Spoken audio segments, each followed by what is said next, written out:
punta sa left and then make sure na dun sa gilid, pipindutin nyo muna yung configure. Left side. Huwag muna kayo mag-create, no? Configure muna. Make sure lang natama mo na lahat ng units and orientation. Dito yan sa configure. Yes? Okay mo. Ano yun? Wala kang configure.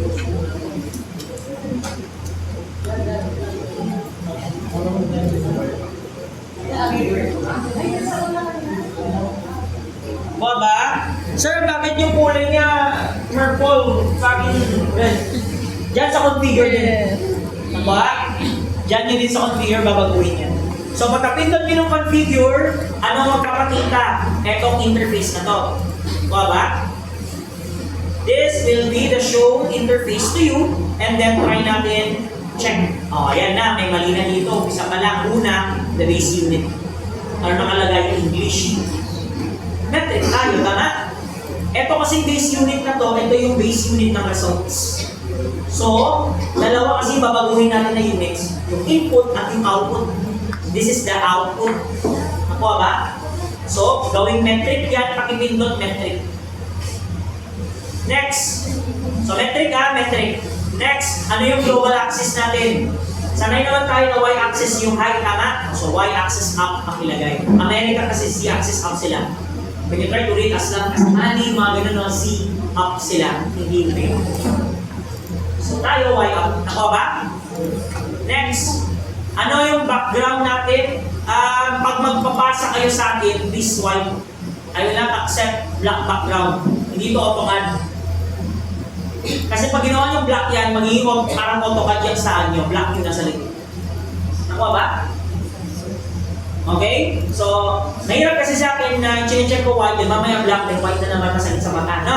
So, at least, as much as possible, okay lang mag-black ka, pero pag ipapasa mo sa akin, balik mo ng white, then pasa mo.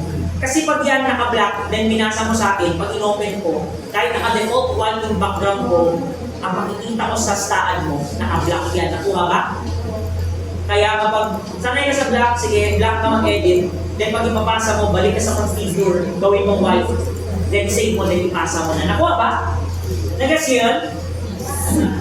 Kasi meron nila set, dalawa sila, ayoko eh. Sakin sa mata, no? Magkaibang set naman din. Next, ano yung theme? Yung color. Kung ayaw nyo ng red, naka-colorful ka sir. Bakit di naman red yan? Default color niya kasi yan yung color. Siya bawi yung kulay, di kuhin dyan. Okay na naman kahit ano. Basta nababasa na mo. Kuha ba? Yung metric ang importante, pati language, naka-English. Click OK. Pag-click yung OK, pag na-metric nyo na,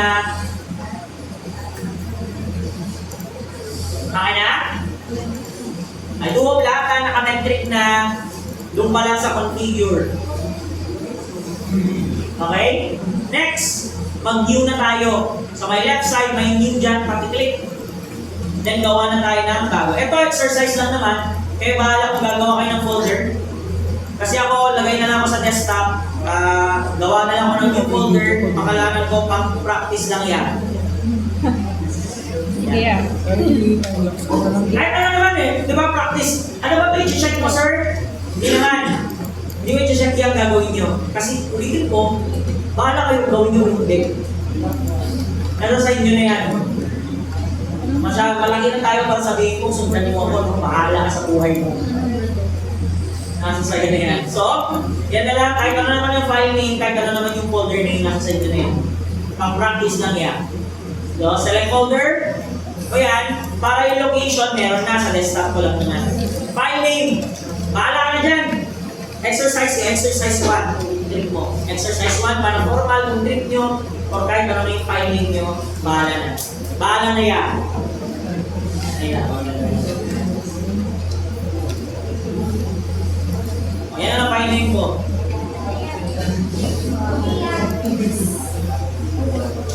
Okay?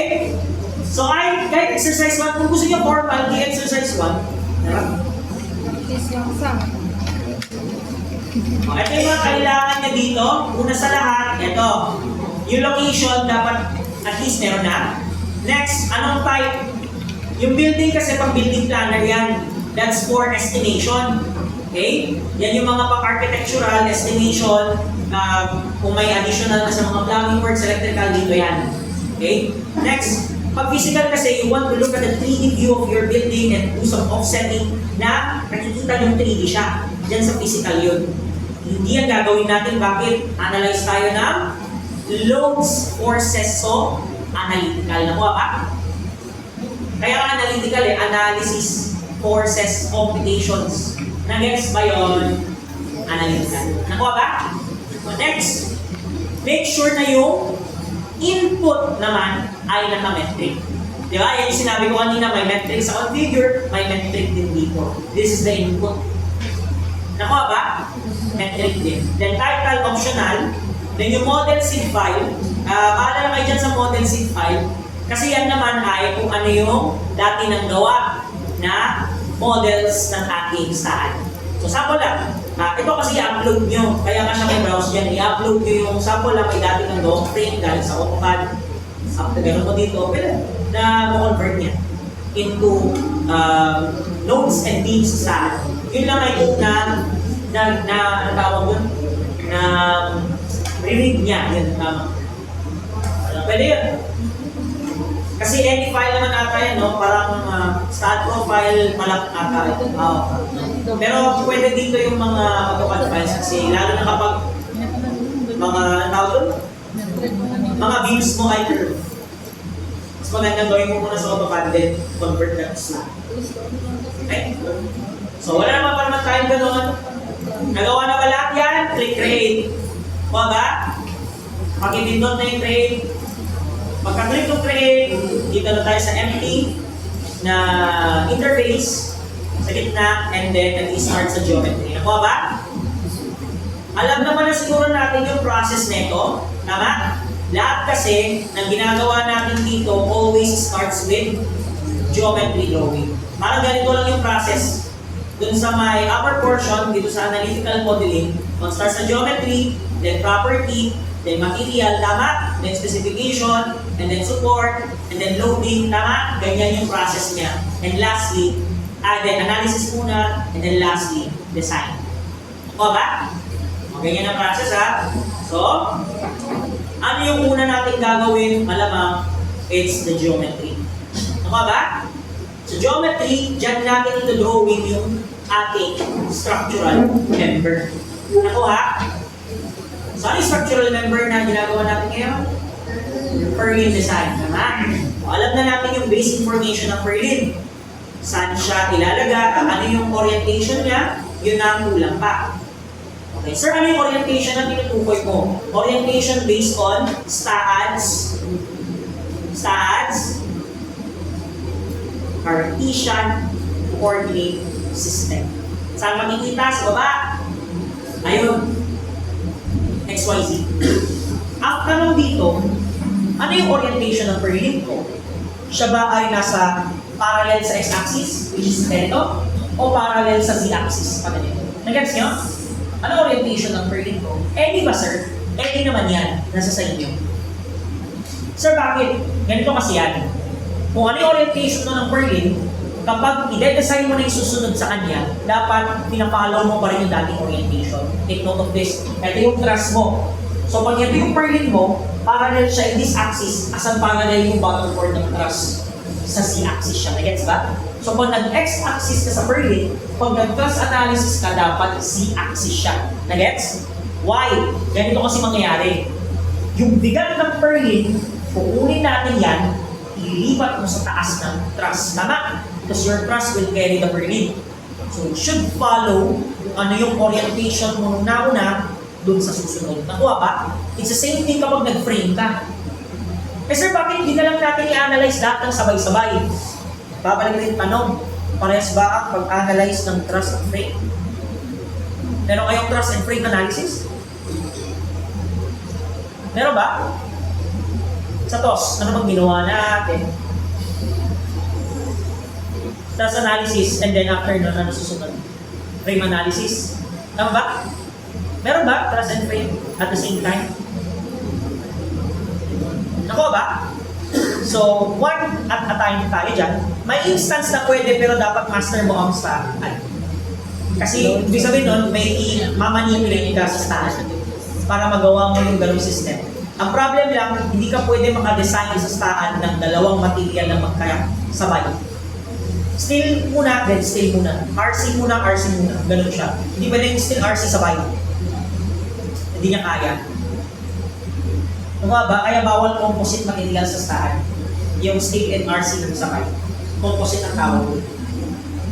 Nakuha ba? Ngayon, ganyan muna tayo. Ano ang orientation na gagawin natin for the purlin? Okay, by default, sige, gawin natin siya along x-axis. Meaning nun, yung length ng purlin nyo ay parallel sa x-axis. Na-gets ba? So, pag ganito, yung ating longitudinal side ng purlin, ito yung x-axis. Okay tayo doon? Okay. So, ito drawing ko yan. Kung ganito yung purlin, ibig sabihin, ito yung y, ito yung x, ito yung z. Nakuha ba? Nakuha ba?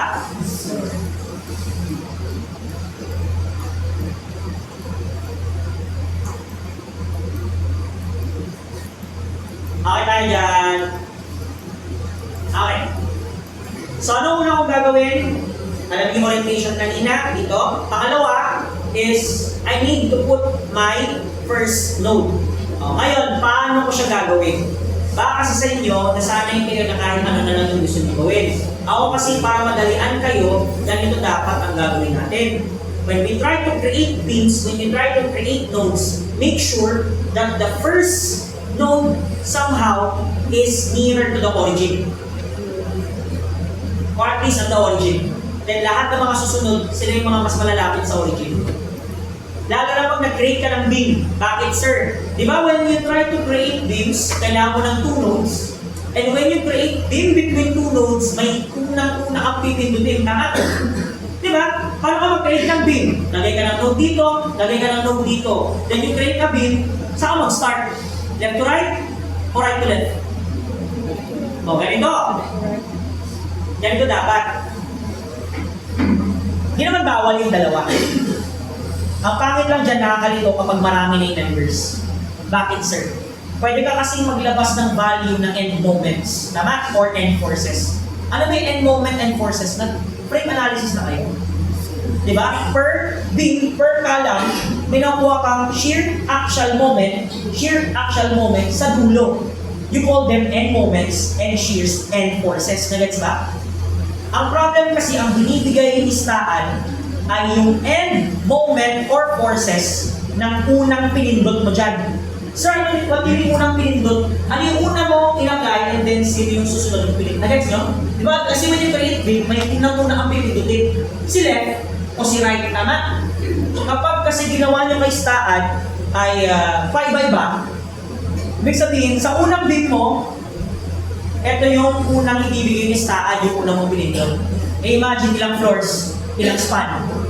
Kung magkakaiba, dito, left to right, left to right, right to left, left to right, right to left.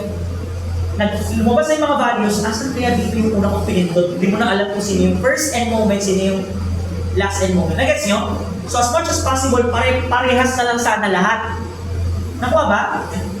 Para alam nyo na, ito yung laging first node ko, ito yung laging second node ko. Nagets ba? Nakuha ba yun?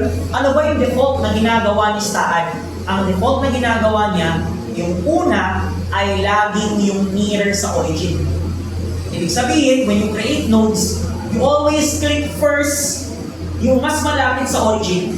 Then, click the last yung mas malayo sa origin. Nagets nyo? So, papuntang positive lahat. Kuha ba? Papuntang positive lahat. So, dito, when I try to create my nodes, I make this as the origin. Nakuha?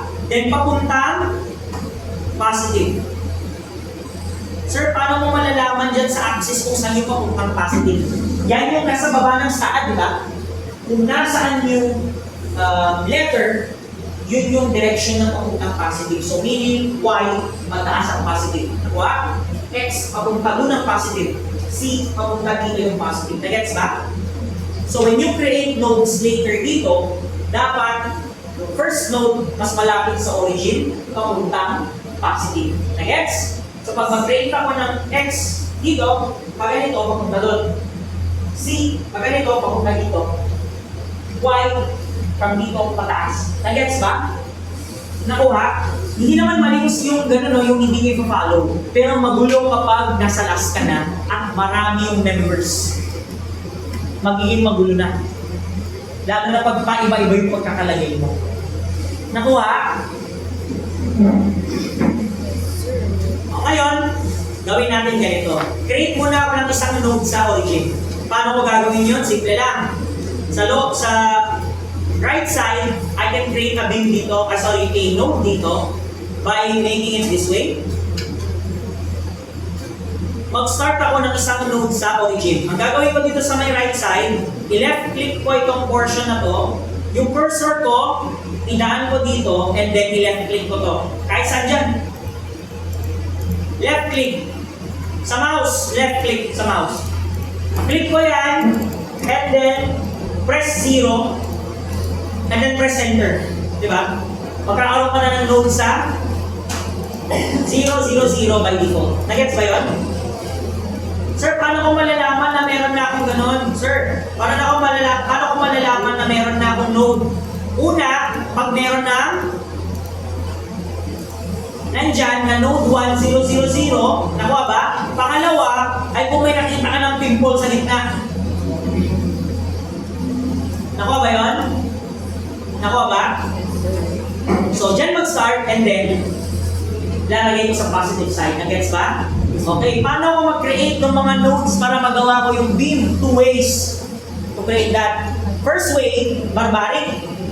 Isa-isa inyong ilagay yung node as per Cartesian coordinate system and then add beam, which is mabagal. Tama? Mas maganda, ganito gawin natin.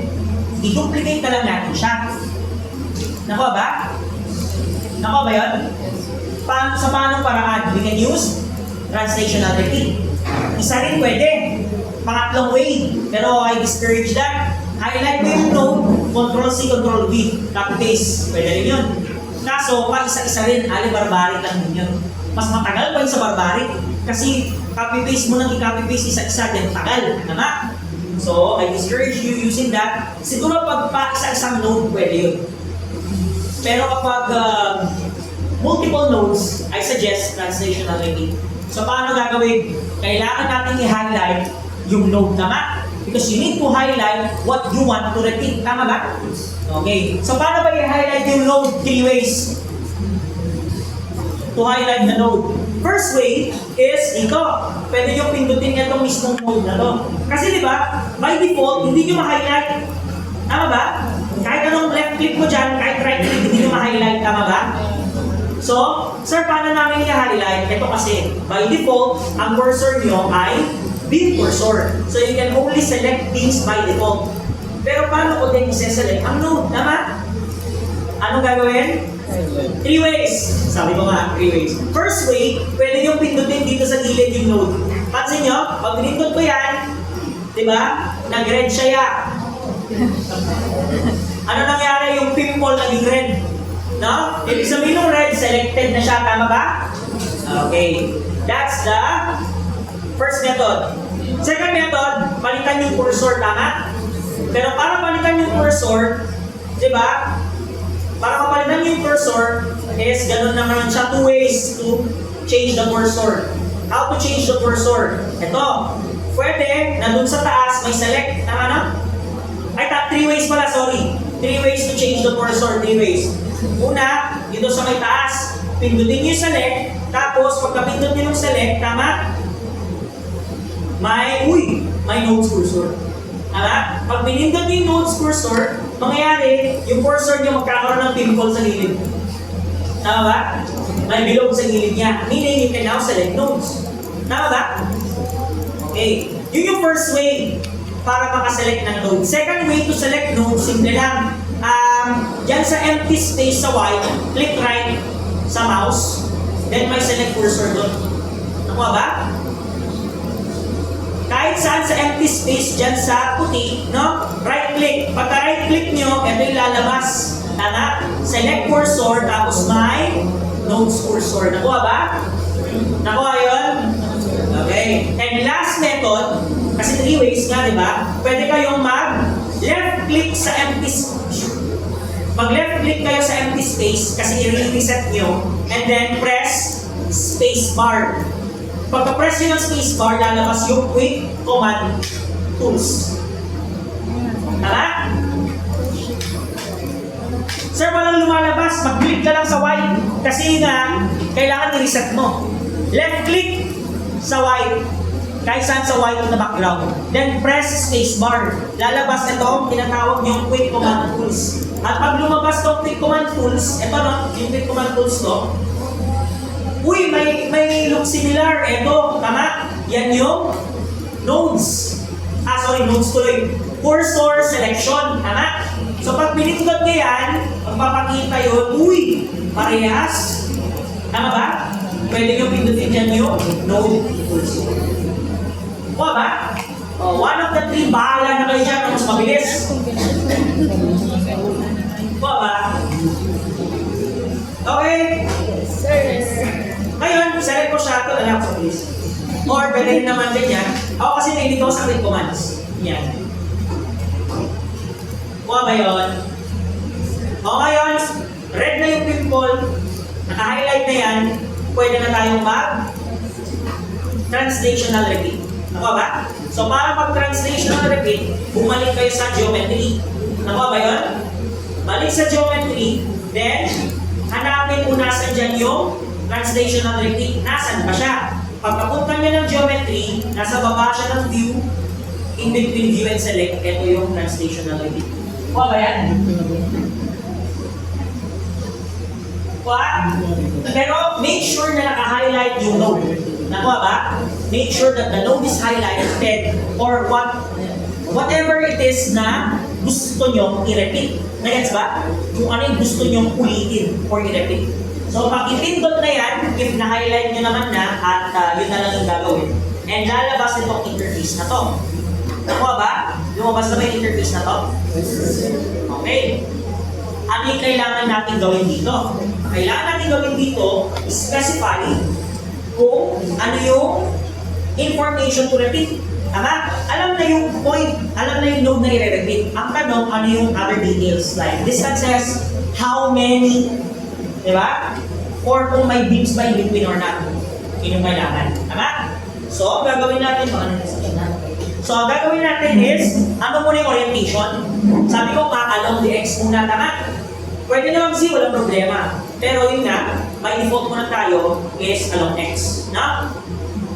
So, naka-default ng x yan. Next, tatanong ilang steps. Ilang beses ba ulitin yung node? Take note. Dito muna tayo. Ilang beses, or sige, bilangin natin ilang nodes. 1, 2, 3, 4, 5, 6, 7, 8. 8 lang ng nodes. Pero, nagawa nyo na yung una. So, ilang beses nyo ulitin? Ito. Nakuha ba? Nakuha ba yun? So, 7 lang ng steps. So, ano gagawin? Huwag kayo makaka-enter dyan ha. Paglagay niya ng 7 dito, 2 ways, pwede yung diretso ilagay 7 or pindutin nyo isa-isa. Pwede 7, hindi nag-7 na siya. Huwag kayo enter ng enter ha. Ngayon, papalitan natin yung spacing. Sir, ano bang spacing natin? Ito yung distances in between dito. Problem is, magkakaiba. Sir, paano din pag magkakaiba? Simple lang. Hanapin nyo kung ano yung pinakamarami na naulit.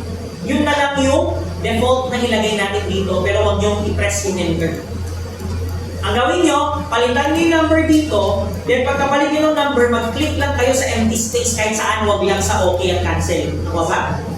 Nakuha ba? Palitan nyo to ng pinakamaraming span na naulit. Sir, ano yung pinakamaraming span na naulit? Check natin. Diba? 1 meter na overhang. Then anong susunod? 4.2. Then sumunod, puro 3 na. And then last, 1 meter na overhang ulit. Anong pinakamarami? 3. Nakuha ba? Para lang mabilis. Diba? So pag Lagay nyo 3, then huwag kayo mag-enter. Kasi kanina may gumawa, inulit na tuloy. No? Kasi pag pinress nyo enter dyan, 3 na talaga lahat, gagawin nyo na. So gawin nyo, palitan ng 3, pindot sa kahit sa empty space, magiging 3 na lahat yan. Kuha ba? Kuha yun? Then manually, palitan natin yung mga irregular or ibang values. Una, yung dalawang dulo ay 1 meter. Tama ba? 1. Ayaw mo. And then yung susunod sa 1 sa taas ay 4.2. Nakuha ba?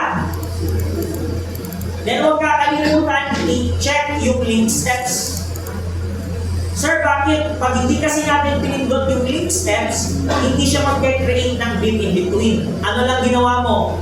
Nag-create ka lang ng additional node. Wala pang beam. Pero gusto nyo, manual, sige, huwag yung i-check yan, okay, manual itong ilagay. Pero gusto mo mabilisan, check mo na lang yung link steps. Hindi lang naulit yung node, may beam pang kasunod. Ako ba? So, paki-lagay or paki-check yung link steps and then kung okay na tong spacings nyo, press OK. Or click OK. Ako ba? Pagka-click ng OK, bakit nang hindi ko dito? Kuha ba? O marunong kayo gumawa ng Perlin? Na geometry. Take note hindi ito basta-basta. You interpreted the plan. Sana nag-gets yung interpretation ko sa plan kanina. Nakuha? Kasi came from an actual plan yan. Kaya dito ko ilalagay yung mga notes. Kasi ganito yung orientation niya sa actual. Sa nakapatong, asan yung dulo. Yun ang kailangan. Sa nakapatong, asan yung dulo. Pwede kasi na yung dulo nakapatong din. Ibig sabihin lang, lagyan mo support doon. Kasi yung idea ng support, hindi mag-deflect sa support. Kung overhang, lalagyan ko ng support. Hindi. Nakuha ba? Ayan, mamaya, explanation natin yun pagka daan natin. Okay na? Nagawa na ba ito? Yes? May problem? Problem. Okay? O, anong susunod? Tapos na sa geometry, tama? Properties na tayo. Ano sa tingin nyo ang magandang section shape para sa isang Perlin? Alam na, let's see. Sana medyo na-advance rin nyo yung binigay ko. May W section. Yung W section po kasi ginagamit yan sa mga heavy loading. Actual na mga beams and columns ng isang building. Ibig sabihin yan, ang mga wide flange sections, malalaki ang sizes. May M section tayo na binaligtad na W, sir? No, miscellaneous yun. Ibig sabihin nun, others. Other wide flanges. Bakit, sir? Yung mga miscellaneous kasi ay hindi nyo usually nagagawa or nakikita, pinapagawa yan and smaller in sizes sila. Na kailangan letter I pa rin yung shape. Nakuha ba? I-explain ko sa lecture yan bukas, no? About doon sa saan siya gagamitin at bakit yun ang ginagamit natin. Okay? And then ang channel kasi ay, bakit channel nga ba? Bakit si Perlin or letter C? Kasi ganito yan. Dapat ang ginagamit natin sa Perlin ay something na may flat surface sa taas at flat surface sa baba. Bakit? Kasi gusto nyo na yung bubong papatong sa taas and yung kung ano man yung section na to, papatungan niya yung truss, tama? So, kailangan mo ng flat taas, flat baba. Pwede ba yung angle, yung letter L? Bakit? Pag pinatong yan, flat nga yung isa, pointed naman yung kabila. So, hindi pwede. Ano ba? Pwede ba wide flange, sir? Pwede. Flat taas, flat baba. Pero sobrang laki. Sir, okay lang ba yun? Kung trip mo sa buhay, trip mo na lang. Kasi ang laki masyado. Over-design yan. Pwede, pero ang mahal. Nakuha ba? Nakuha ba? Talagang hindi masisira roofing mo dun. Lakas ba naman ang nilagay mo? Wide flange, diba? So, channel is enough. Nakuha ba? O, so, see, Perlins tayo or channel. So, punta tayo sa property. Pagkapunta niyo ng property, ang importante dito yung nasa right side. Tama? Yung nasa right side kasi nandito, ayan yung kailangan natin. Nakuha ba? Kaso may problema. Sir, hindi ko na nakikita yung mga points, tama? So, para makita niyo yung points, ito yung gano'n, no? Yung command, Shift K. That is show nodes. So, pindutin Shift K, yun lang, just tell Shift K, di show nodes na yan. You want to show the nodes? Shift K. Yan din ang reaction sa kabila. Okay, so command Z, no? Nagamit mga ganyan. Shift B to show the beam number. Pare-off mo, Shift B ulit. Shift N to show the node number. Ganun siya. Mga ganun, dami po shift ang basis niya. Nakuha? Shift N na letter. Next, gawa na tayo ng property. Okay? Ganito yan. I think ang mga napindot nyo na dati dito ay define, tama? Pag RC kasi define ang gagamitin nyo. O ba yan? Sa atin, gagamit tayo ng section database. Why? Ibig sabihin nito, meron na pong dating database ang staan ng mga section properties. Nagets ba? Ito na yung mga ginagamit na shapes sa actual. Parang gano'n. Depending on the mode reference. Eh sir, ano pag wala nga yung dimension na kailangan natin dyan sa staan? Pwede kayong gumawa ng sariling section gamit ng user table. Gagawa ka ng sarili mong dimensions of the shape. Pwede yan. Gagawin natin yan later, but not for now. Nakuha ba? Later natin gagawin. Lalo na pag, kanina, yung purlin natin, 2x4 daw. 2, yung kanyang flange width, and then yung height daw ay 4. Eh, walang ganun sa staan. Pwede natin gawin dito sa user table yun. Tayo mag-specify ng dimensions. What? Mawag muna ngayon, no? Okay? So, dito muna tayo sa section database. Pakipindot. Once na pinindot nyo yan, maglalab ng konti until lalabas na yung mga different sheets na mayroon sa staan. Sir, ano ba hanapin natin dyan? Ang mahanap kasi natin dito, magkakaibang size. Meron tayong American size, may Australian size, may Brazilian size, may Canadian size, may Chinese size, may European, French, German, Japanese size. Yan. Parehas talaga kahit anong year. No? May Russian, may APAC, Korean size. So itong mga to, different na properties and sizes yan. But why? Pare-pares ba lahat ng symbols? Magkakaiba. Nakuha ba? Magkakaiba yung ginagamit nilang symbols. That's why may sarili silang standard. Sir, ba't walang Philippines? Baka kayo unang gagawa. Gaya-gaya tayo sa American, European, Canadian, and pati Chinese kung minsan. Kasi most of the ganun na bakal na in-import sa atin dito comes from China. Pinakamalaki. Pinakamura din kasi. Sila ang mga parang nag-import no, ng bakal dito sa atin sa Philippines. Eh dito galing yung raw material. Pinibenta doon, no?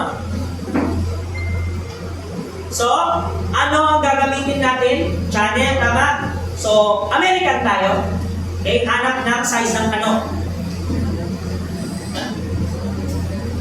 So, dito tayo sa American sizes.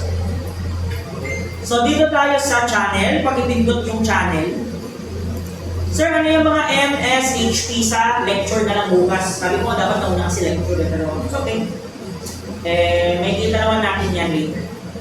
So, pindutin yung channel, ayan yung symbols niya. Pag nag-advance read kayo, makikita nyo na dalawang number ang katabi ng family symbol. Nakuha ba? Yung mga numbers na yan ay, this is depth. First number is the depth. Second number is linear weight.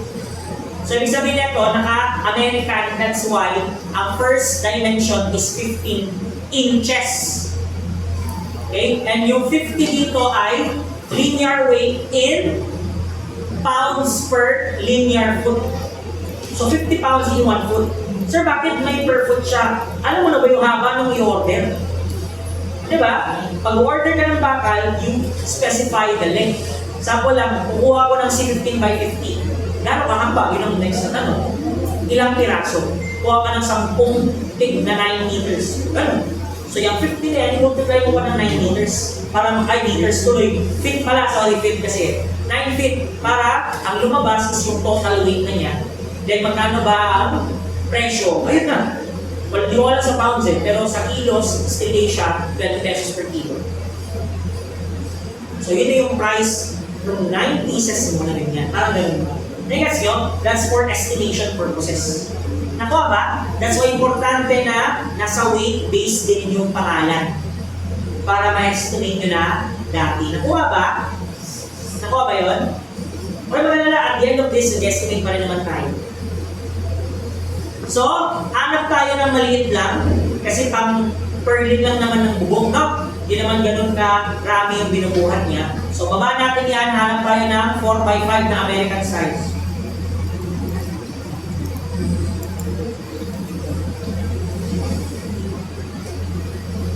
Kuha ba yan? Baba niya lang, hanap yung 4x5. Then, highlight yung 4x5. Sir, anong specification niya sa gilid? Ang gawin muna natin ngayon, single muna. Tama ba? Sir, bakit? Isang channel lang. Tama? Kung you try to put per linear ganun, isang channel lang. Kaso pag mahina siya in terms of deflection, pwede yung i-double yan. So, paano yung double? Ayan, may double channel back to back. Meaning, likod ng channel, ganyan. Then, or, double channel front to front. To create a box. Parang ganun. Sample nun yung column ng overcord natin sa K-walk.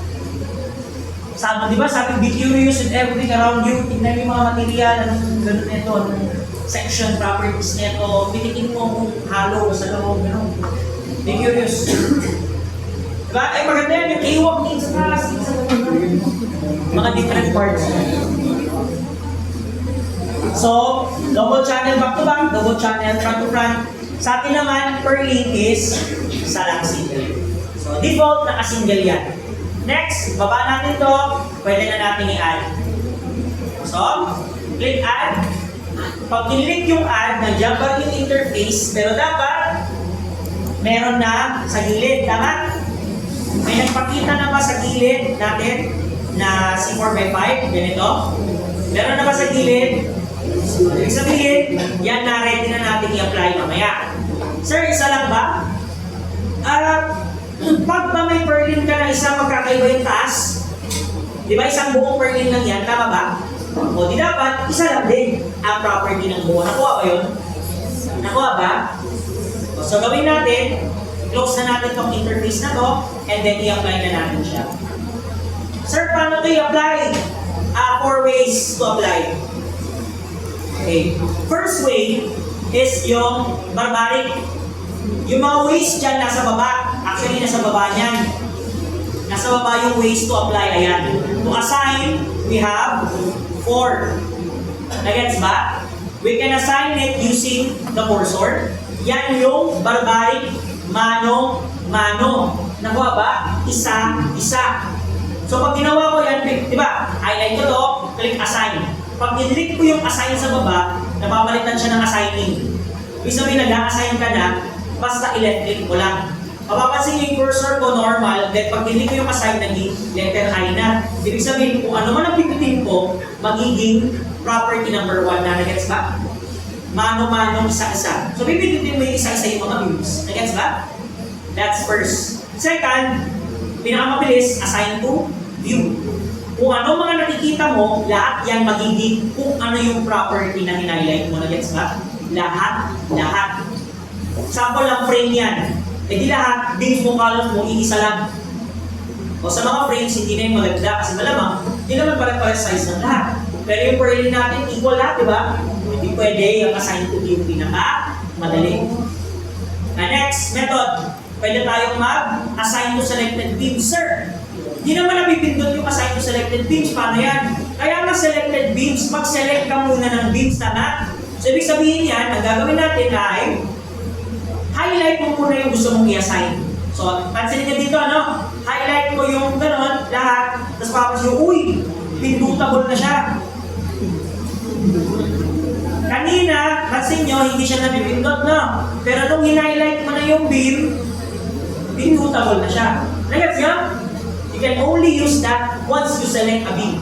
Nagets ba?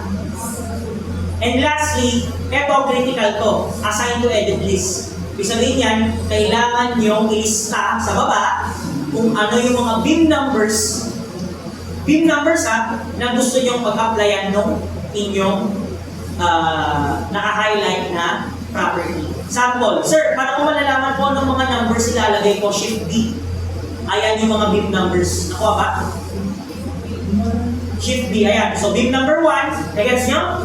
Beam number 2, beam number 3, beam number 4, beam number 5, 6, 7, nagets ba?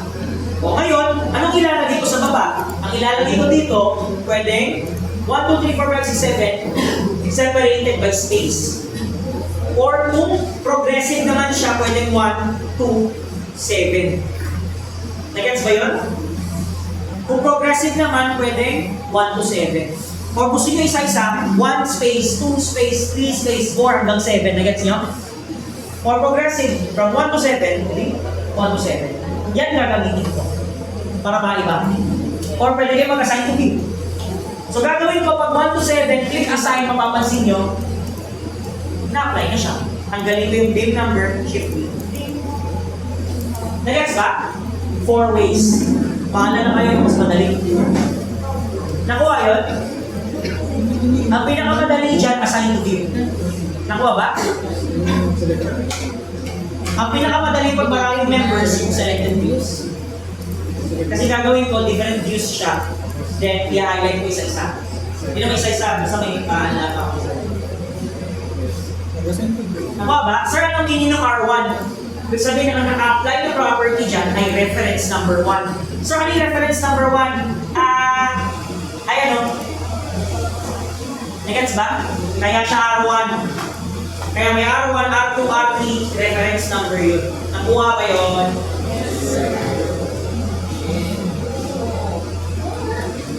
Okay, nakuha ba? O, anong susunod? Punta na ba tayo sa materials? Sa supports? Hindi, may problema pa. Why? Tingnan natin mabuti. Pwede ko ba itong makita na gano'n? Meron pa akong kailangan gawin para makita kung may problema sa orientation niya? Yes, meron. Well, you should look at its 3D view. Para makita yung 3D view niya, 2 ways. Una, pwede dun sa view, sa taas, and then may 3D rendering sa dulo. Tama? Sa view may 3D. Or, pangalawa, dun sa open space, click space bar. Then sa shortcut key, merong same symbol. Tama?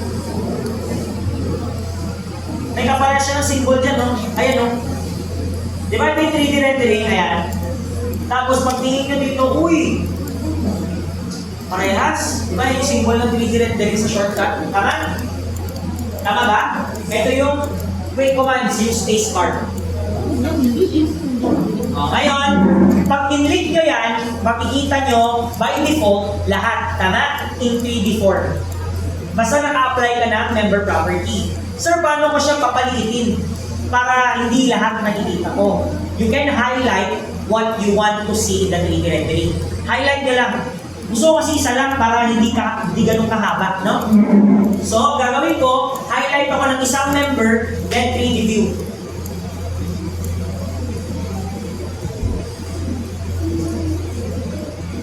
Para hindi ganun kahaba.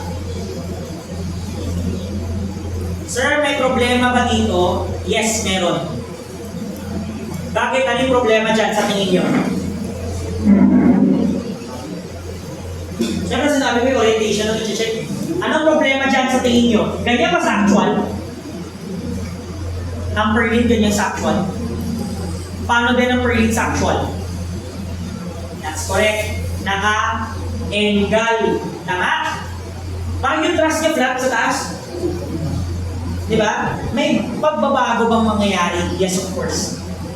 Kasi pag ganyan ang Perlin nyo, ang analysis nyo ng dead and live, lahat pababa. Ang dead load mo, downwards. Tama naman. Live load mo, downwards. Tama naman. Kaya nga tawag sa kanila gravity loads. Dead and live is called gravity loads. Bakit? Because of the gravity of the earth. Tututunay na sagot yun. Kasi pababa, they go towards the center of the earth. Pero yung wind load, hindi pababa. Tama? Meron na kayo na-experience sa hangin dun sa ulo nyo pababa? Saan yan? Wala pa yung pagilid, tama? Or towards kasi siya. Yun ang tamang term. Eh pag ganyan, naka-flat base yung ganun mo, purlin mo, pababa yan. Ang purlin dapat nakagilid. Para yung window mo towards or away. Then yung dead load mo downwards pa rin. Nakuha ba? Magkaiba sila ng direction dapat. So, dapat lagyan nyo ito ng angle. Nakuha? So, ano angle ilalagay namin? Paano nyo makuha yung angle? Nakadepende sa truss. Okay? Kailangan nyo yung truss detail. Yan. Tama? Kailangan nyo yung truss detail sa plano. Kasi kailangan nyo yung height ng truss at yung bottom chord length. Nagasiwa ba sinabi kong bottom chord length? Sabi ko naman na kanina eh. Top chord, bottom chord, twin post, diagonals. Tama? O. Yung length ng bottom chord kailangan mo at yung height. Then anong kailangan? Gamitan ng trigonometric function. No? So tangent, 2 over pagala. Basic trigo. 7, that's correct. Kalahati lang kailangan. Tama? Kasi kung may 14 dyan, medyo isip-isip na tayo. Nakuha ba? 7 kalahati lang kasi right triangle lang kailangan to provide an equation based on a right trigonometric function. Nakuha ba? So, ayan na. So, what is tangent inverse of 2 over 7? 15.95. Tama, no? 15.95 degrees. So, yun. Yun ang gagamitin natin angle of inclination. Yan. Nakuha ba yun? So, saan natin siya ilalagay? Yun ang question. Nakuha ba? O saan? Meron tayo dito sa may Gedli. Na, uy, may beta angle. Nakuha ba? Pag ipindot yung beta angle, syempre blanco pa yan. Tama? Maglalagay ka pa lang eh. Then sa baba, create beta angle. Nakuha ba? Create beta angle sa baba. O ngayon, anong kailangan natin malaman? Pag naglagay ba tayo ng value ng beta angle, does it rotate clockwise or counter? Yun yung una. Why? Ganito kasi yan. Ano ang orientation ng purlin mo? Yung opening sa taas o yung opening sa baba? Tama? Di ba? Pag ganito yung truss mo, yung purlin mo ba doon? Yung butas niya o sa baba yung butas? Ano much better? Siya walang pinagkaiba. Kung meron man, konti lang. Pero any of the two is possible. Nakuha ba? Any of the two is possible. Nakuha ba yun? Okay tayo doon? Any. Ako lang, since ako na mag-set, taas na lang yung butas, no? Para lang may pakita ko. Observe, paano din yan? Ganito siya, dapat pataas. Ano yung 15.95 degrees dito? Mag-rotate ko siya clockwise o counter? It will rotate clockwise. So pag ginawa ko 15.95 yan, sa baba, ang open. Eh, gusto ko nga taas. So ano gagawin ko? I can use the negative of the value or explanatory angle. What's explanatory angle? 360 minus the angle. Diba? Suple is 180. Comple is 90. Exple is 360. Nakuha? So 360 minus the angle or negative of the value. Ano mas madali? Negative. Sabi ka naman, okay. Tama? Mabilisan naman eh. 344.05. Tama? Meron na siya. Hindi nyo na lang i-minus. No? So, sige, sundan natin. Negative 15.95. O ba? Click OK. Di dapat meron ng ganito. Nagawa na ba? Okay naman, negative or positive value explanatory does not really matter. Press ang lalabas. O ba? Ano gagawin? Pinakamadali, assign to view. Nakuha ba? Pagka-assign to view, click assign, click yes. Mapapansin nyo, yan na yung symbol. Tama? O yan na yung sinabi kong number. Minainas na lisahan. Nakuha ba yun?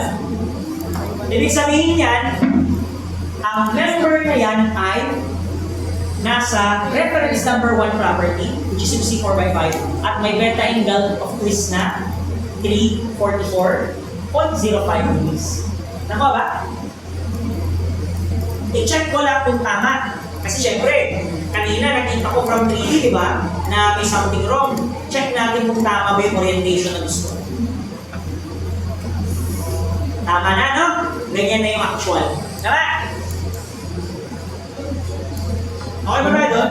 Sir, paano ba gusto ko pababa? Okay lang, walang problema. Pero yun ang gawin niyo sa actual. Kasi yun dapat, paano mo siya dinesign sa style, isabi mo dun sa tagagawa na yun yung specific na gagawin niya. Tama ba? Pero yun nga lang kasi, any naman yung orientation. Any naman yan, kahit saan yung pag-aso pababa, walang pinagkaiba. Bubong lang yan ang building structure, hindi yan delikado. Hindi sana wala mga ganun yan, malalaking structures, no? Pero I doubt it, malaki yung difference. Nakakita na okay.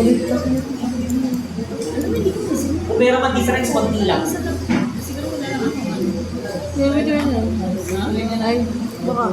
Okay na? Okay o, tapos na tayo sa properties. Materials na ba? No need. Specifications ba? No need din, wala tayong kailang baguhin sa structure natin. Anong susunod? Supports. Question.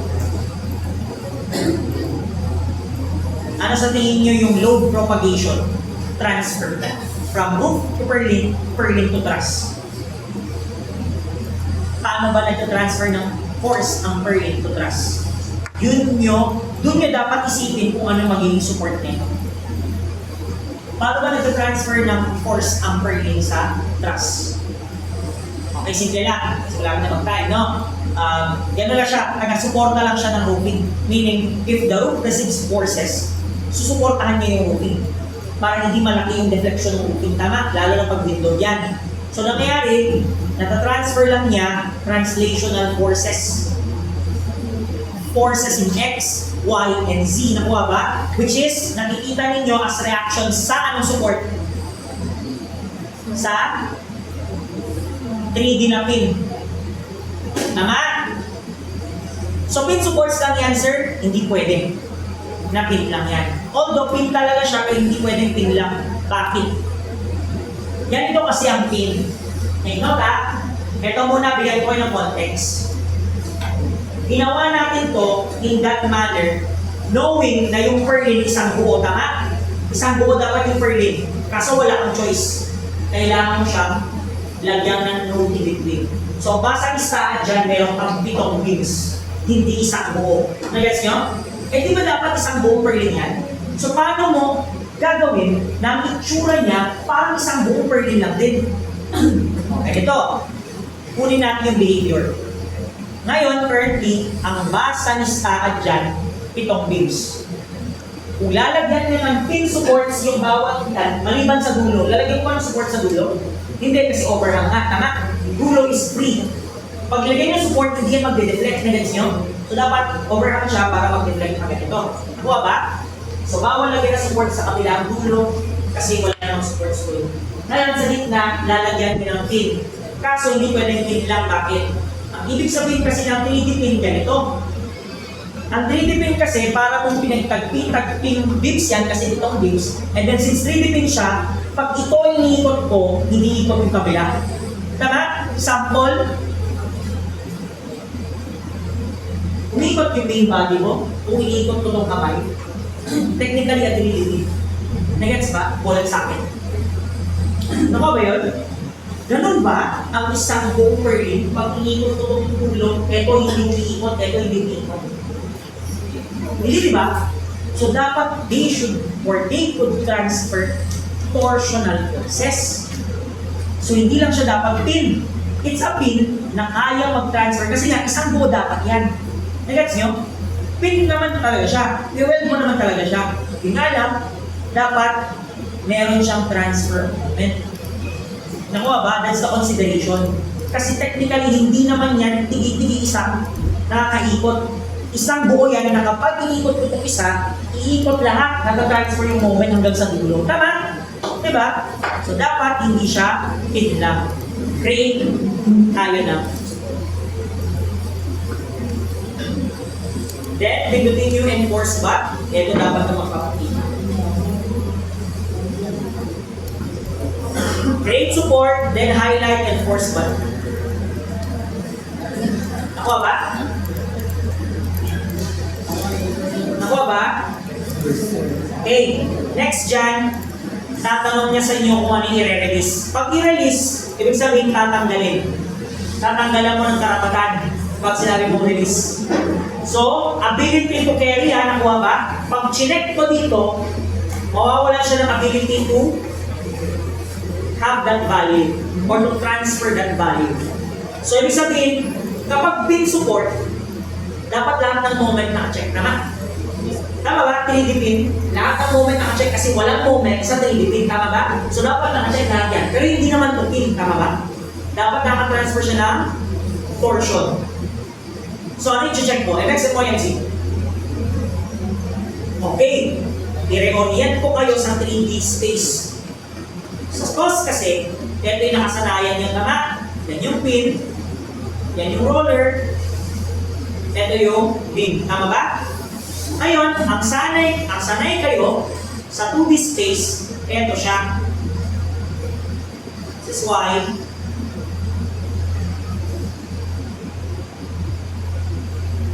this is X. Tama ba? Tama, no? Then yung Z, hindi mo makita kasi towards na sa'yo Tama ba? Okay. Ngayon, ganito yan. It follows the same pattern.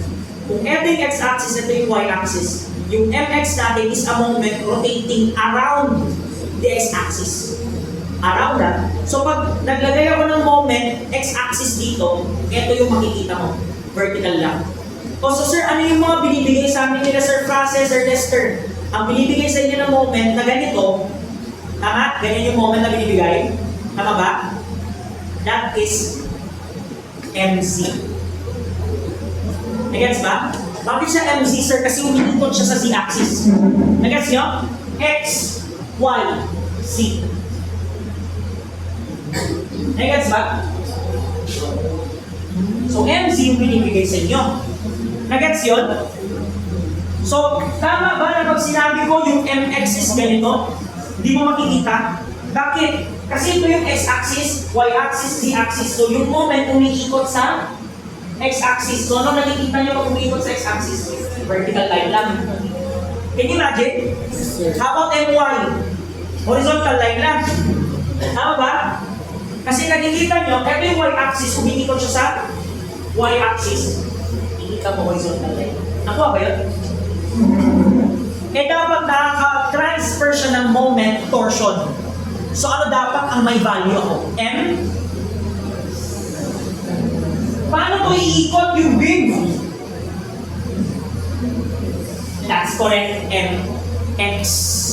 Kaya dito, check ko lang dyan, MY, MC. Kasi para siyang pin, pero dapat naka-transfer siya ng torsion. Moment pala before says, torsional moment. Kasi hindi yan tagping 7 members. It's a single purling na pag inikot ko yung dulo sa kabilang side, iikot din yung nasa kabila. Tama? Ganun dapat siya eh. So, ibig sabihin dapat natatransfer yung mga torsion at each spans. Nakuha, that's why check nyo lang yung dalawa. Ganito magpapakita, check MY, check MZ, click add, saan ko siya ilalagay sa lahat ng nodes maliban sa dalawang dulo. Makita ko lang. Yan. Ano nakikita nyo? Para siyang support na ganito. Sa may Z ay nakapin siya. Tama? Sa may Y, nakapin din, pero fix sa X. Tama? No? Ibig sabihin yan, kung may torsion force ka dito, MX, malilipat sa kabila. At malilipat sa kabila, malilipat hanggang sa dulo. Technically, pag inikot mo yung isang permit dito sa side na to, naiikot hanggang dulo. Kasi wala kang choice. Bakit ba tayo naghati? Kasi dyan nakapatong yung beam. Kasi you can never put a support if walang node. Impossible yun. You can never put supports pag walang node. Kaya wala kang choice kundi hatiin yan sa 7 members, hindi pwedeng isa lang. Kasi pag node to node, isang buong purlin yan, ano maglalagay yung support sa gitna? Paano siya mag-deflect? Isang buo din. Nagets nyo? Kaya wala kang choice kundi pagtagpiin sila. So parang ang basa ni stud, itong members yan. Pero dapat ang interpretation dyan, isang buo pa rin, naka-transfer na torsion from dulo to dulo. Kaya tayo na fixed support na ilagay sa X. Para yung behavior niya, parang isang buo pa rin na purlin. Although, ito na yan na magkakaiba. Nakuha? Okay? So hindi pwedeng pin lang yan. So save na natin yan. Next dito, mag-loading na tayo siguro next week. Okay? May katanungan ba? Posibleng hindi mo kayang gawin yan later Sabi ko, pwede kayong mag-video all methods, all possible ways pwede nyong gawin. Depende na lang kung sino, ano mas mabilis